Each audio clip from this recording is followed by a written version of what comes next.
Sementara Kristus Yesus, kalau di dalam Quran Anda mengatakan Isa belum mati, berarti harusnya otomatis Muhammad tertolak karena syarat Nabi itu diganti harus mati dulu. Mungkin tidak Allah mengutus Nabi lagi, sementara Nabi ini tidak mengalami kematian. Ada nggak Kak dalil yang menyatakan seperti itu? Pada zaman akhir, berarti Yesus ini, kenabian anak tunggalnya ini atau sang firman ini sudah yang terakhir. Makanya sudah tidak ada lagi nabi. Sampai detik ini pun Israel itu menantikan nabi, mereka tidak akan mendapatkan nabi lagi. Karena Yesus ini adalah benar-benar nabi terakhir dan ini sudah digenapi 2000 tahun lebih. 2025 tahun bangsa Israel ini tidak bernabi karena benarlah apa yang disampaikan Rasul ini bahwa Yesus itu menutup seluruh kenabian. Karena nabi itu bisa diganti kalau nabinya itu mati. Dan sudah tidak ada lagi. Sementara Kristus Yesus, kalau di dalam Quran Anda mengatakan Isa belum mati, berarti harusnya otomatis Muhammad tertolak karena syarat nabi itu diganti harus mati dulu. Mungkin tidak Allah mengutus nabi lagi, sementara nabi ini tidak mengalami kematian. Ada nggak Kak dalil yang menyatakan seperti itu? Kalau Bapak buka Ibrani 1 ayat 2, nanti kalau kita baca ya, pada zaman dahulu Allah berulang kali dan dalam berbagai cara berbicara kepada nenek moyang kita melalui perantara nabi. Namun pada zaman akhir ini Dia menetapkan anaknya untuk menjadi nabi. Pada zaman akhir berarti Yesus ini, kenabian anak tunggalnya ini atau sang firman ini sudah yang terakhir. Makanya sudah tidak ada lagi nabi. Sampai detik ini pun Israel itu menantikan nabi, mereka tidak akan mendapatkan nabi lagi. Karena Yesus ini adalah benar-benar nabi terakhir dan ini sudah digenapi 2000 tahun lebih. Karena ini 2025 tahun bangsa Israel ini tidak bernabi karena benarlah apa yang disampaikan Rasul ini bahwa Yesus itu menutup seluruh kenabian. Karena nabi itu bisa diganti kalau nabinya itu mati. Dan sudah tidak ada lagi. Sementara Kristus Yesus, kalau di dalam Quran Anda mengatakan Isa belum mati, berarti harusnya otomatis Muhammad tertolak karena syarat nabi itu diganti harus mati dulu. Saya mau katakan, mungkin tidak Allah mengutus nabi lagi, sementara nabi ini tidak mengalami kematian. Ya, jadi gini, saya katakan Kak ya, itulah dalam saya mencari kebenaran, kita mengimani sesuatu karena sejarah. Yang pertama sejarah tentang apa yang akan kita kenali, kemudian pola pikir kita, akal kita bisa menerima atau enggak. Di saat tadi ada pernyataan bahwasannya mungkin enggak Allah akan menurunkan lagi pengutus di saat pengutusan sebelumnya belum mati. Nah, di sini kira-kira ada nggak Kak dalil yang menyatakan seperti itu? Kalau seandainya ada Kak, saya nggak perlu capek-capek lagi menggali, udah jelas itu. Itu tadi Ibrani 1 ayat 1 dan 2 tadi itu kan udah dikatakan. Pada zaman dahulu Allah berulang kali dan dalam berbagai cara berbicara kepada nenek moyang kita, berarti berbicara kepada manusia melalui perantara nabi. Jadi Allah itu terus-terusan berbicara melalui perantara para itu bukan satu nabi. Jadi banyak nabi. Tetapi pada zaman akhir Dia menetapkan anaknya ini sebagai yang berhak menerima segala sesuatu yang ada, yaitu termasuk nabi tadi. Makanya raja, imam, nabi, orang Israel itu tidak akan punya ini karena Yesus itu sudah ditetapkan sebagai ahli waris dari semua gelar-gelar itu. Ya. Gini, satu hal yang mungkin orang Islam tidak tahu karena memang, mohon maaf ya, karena memang iman Anda dimulai dari Muhammad. Anda tidak Betul. pernah tahu seperti apa background nabi-nabi sebelumnya. Kenapa nabi itu banyak? Berarti Allah memang mengutus nabi ini terus-menerus, sebegitu mati langsung diganti. Karena kita tahu, mulai dari Tauratnya Musa sama kitab nabi-nabi, makanya saya bilang kitab perjanjian lama itu terdiri dari 3 kitab besar. Kitab Taurat Musa, itu Pentateuch yang 5 tadi, kitab nabi-nabi ada, dan kitabnya Mazmur Daud. Semua nabi-nabi ini dari Musa sampai kepada Yohanes Pembaptis yang mati dipenggal, Nabi Yohanes, lalu Nabi Yesus, kenabian Yesus, itu semua begitu mati digantikan, begitu mati digantikan. Kalau kita memang punya semua kitab ini. Makanya saya bilang, mohon maaf, umat muslim tidak mengerti bagaimana mekanisme atau struktur Allah itu dalam mengutus nabi, itu satu. Dan dalam mengutus keimamatan, imam, saya rasa juga umat tidak tahu. Apa itu imam pun tidak tahu. Bahkan Zakaria disebut nabi di dalam kitab Anda. Tapi kami, orang Kristen dan orang Yahudi yang adalah keturunan dari Abraham itu, memahami sekali cara Allah bekerja ini. Makanya saya bilang, setelah Yesus, bangsa Israel itu tidak akan mendapatkan nabi lagi. Karena seperti itulah, karena dia setelah mati dan bangkit, dia tidak mati lagi, maka dia disebut Al-Masih. Masih atau Mesias atau bahasa Yunaninya Christos, itu artinya adalah yang diurapi. Yang diurapi itu termasuk nabi. Makanya kenapa Yesus itu gelarnya Kristus atau Mesias. Al itu satu artinya. Jadi dia satu nabi sampai selama-lamanya, tidak ada lagi nabi yang menggantikan dia. Itulah makna dari Al-Masih atau O Kristus. Itu di dalam pemahaman orang Yahudi dan orang Kristen. Pemahaman di Kristen, Pemahaman orang Kristen dan orang nabi Yahudi sama rasul sama nggak, Kak? beda. Karena rasul ini yang menyaksikan Mesias, nabi yang menubuatkan tentang Mesias. Ini saya kasih tahu, ini adalah sejarah gereja. Kita bicara sejarah gereja. Alkitab kami ini, tadi bicara tentang kanon, yang mengkanon ini jadi seperti ini. Ini adalah gereja. Dan ini dikanon di abad keempat karena adanya bidat yang bernama Marcion. Jadi perjanjian lama dengan perjanjian baru ini tidak pernah diturunkan dalam bentuk wahyu lisan dari Allah kepada nabi-nabinya, itu tidak pernah. Makanya dalam Quran yang membenarkan tadi, surah Yunus 37 itu, bagi orang Kristen dan orang Yahudi, kami melihat ayat ini seperti apa ya?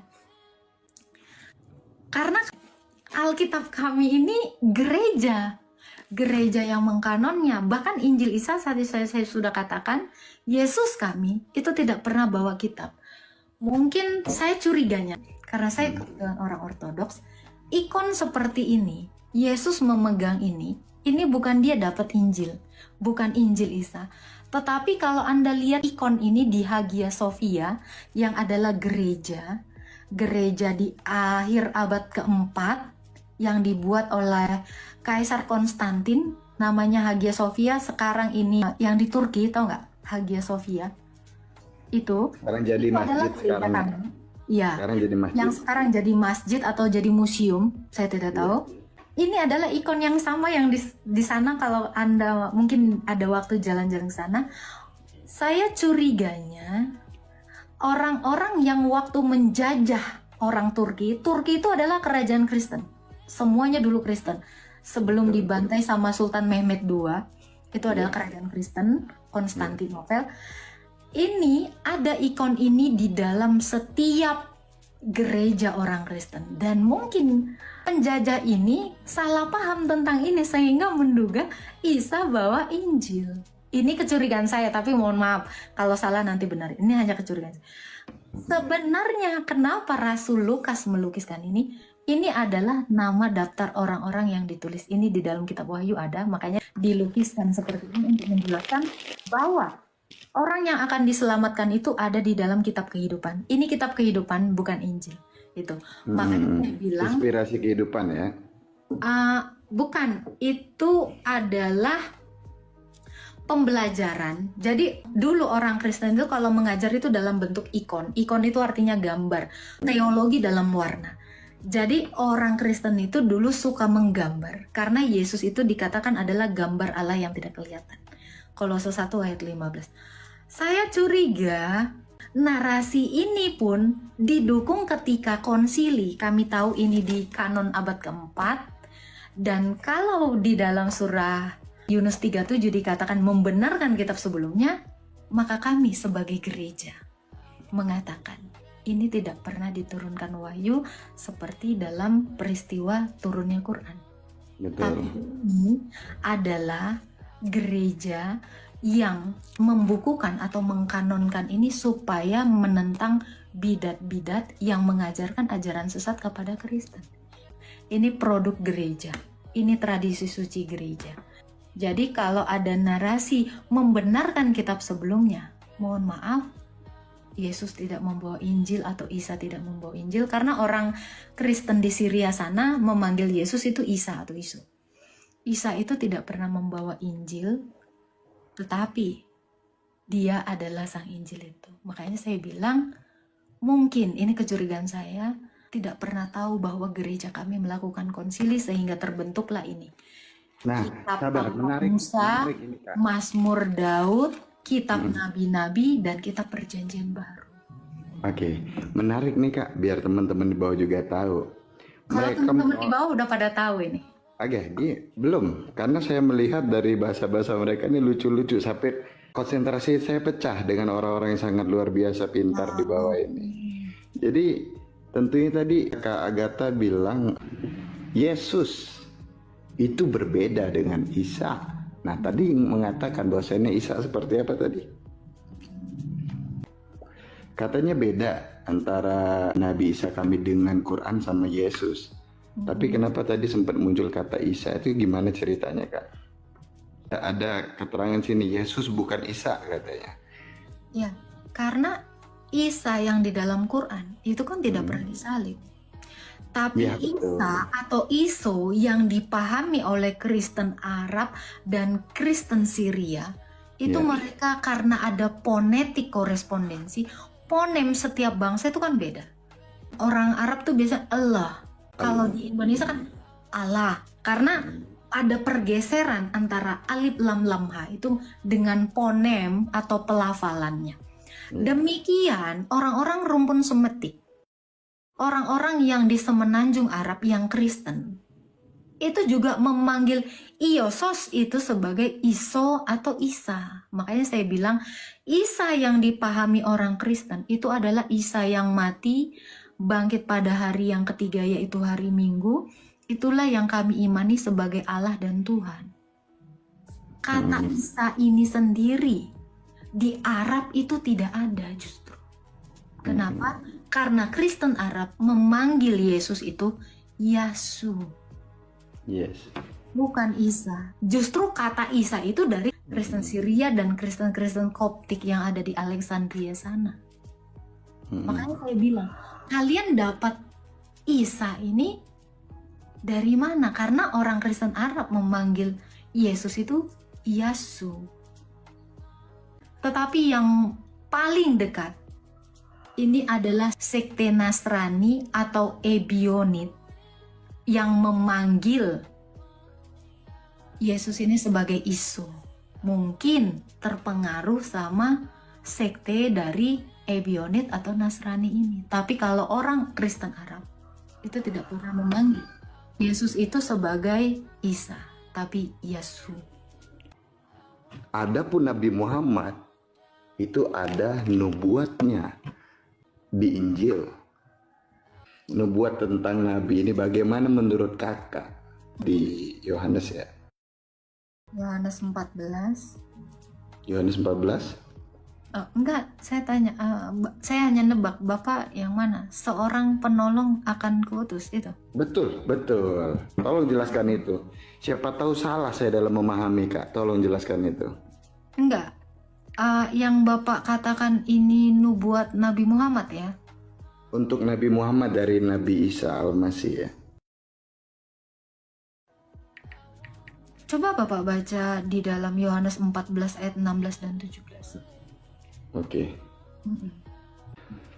Aku akan minta kepada Bapa dan ia akan memberikan kepadamu seorang penolong yang lain supaya ia menyertai kamu selama-lamanya, yaitu Roh kebenaran. Dunia tidak dapat menerima dia sebab dunia tidak melihat dia dan tidak mengenal dia. Tetapi kamu mengenal dia sebab ia menyertai kamu dan akan diam di dalam kamu. Oke, kalau itu adalah nubuatan tentang Nabi Muhammad, Ya, kapan Muhammad menyertai para rasul?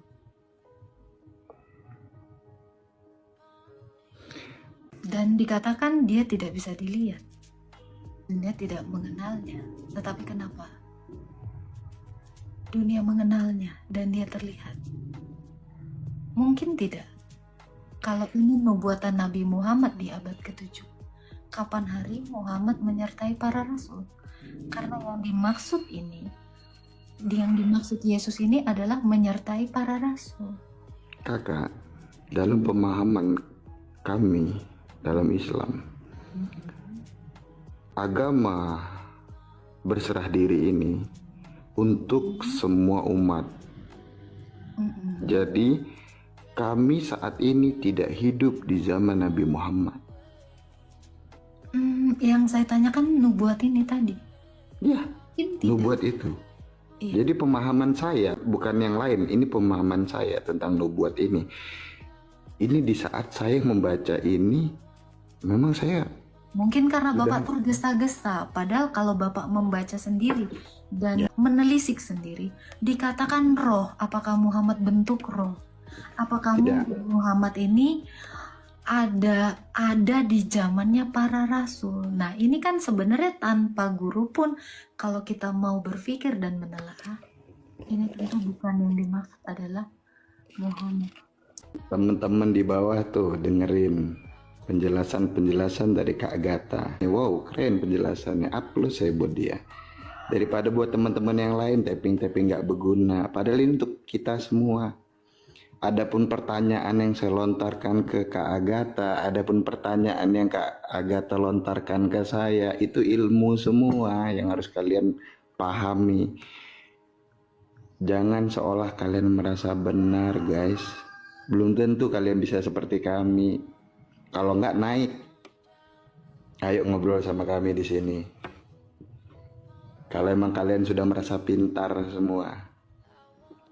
Oke. Saya sebelumnya terima kasih banyak nih ya Kak Agatha, salam kenal sebelumnya. Izinkan saya lain waktu untuk bersilaturahmi Boleh. lagi kembali, Iya. untuk tanya jawab lagi. Saya mohon maaf kalau seandainya ada kata-kata yang kurang berkenan atau menyinggung perasaan Kak Agatha dan teman-teman, baik muslim ataupun non muslim yang ada di bawah. Sama-sama Pak, saya juga mohon maaf lahir batin, ada perkataan saya yang menyinggung, ada perkataan saya yang membuat kalian itu jadi marah atau apa, saya mohon maaf. Ini kan diskusi dan kita itu kadang tidak kontrol juga gitu ya. Baik Kak.